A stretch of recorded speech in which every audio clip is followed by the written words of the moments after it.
জামালপুর গরম খবরে আপনাকে স্বাগত।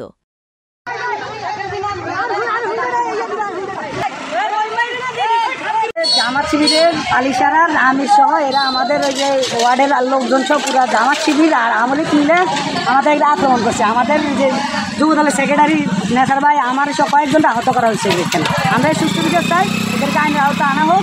তার প্রমাণকে নিয়ে যুক্তি রয়েছে এবং ওনার ছবি দিয়ে এবং রবিন ফারানার ছবি দিয়ে চাপোষ করেছে আমাদের নেতাকর্মীরা। আমরা বলছি যে ইলিয়াস কোথায় আছে, আমাদের নেতার বিরুদ্ধে এরকম মিথ্যা প্রপাগান্ডা ছড়াইতেছে। পরবর্তীতে ওনাদের ওই সন্ত্রাসী গোষ্ঠীরা জামাতের তারা আমাদের উপর অতর্কিত হামলা, ওই হামলা আমাদের ইউনিয়নের সাবেক যুব নেতা, ছাত্র নেতা এবং স্বেচ্ছাসেবক দলের সভাপতি সহ শ্রমিক দলের সভাপতি এবং ওয়ার্ড বিএনপির সভাপতি, সেক্রেটারি সহ অনেক নেতাকর্মী আহত হয়েছে।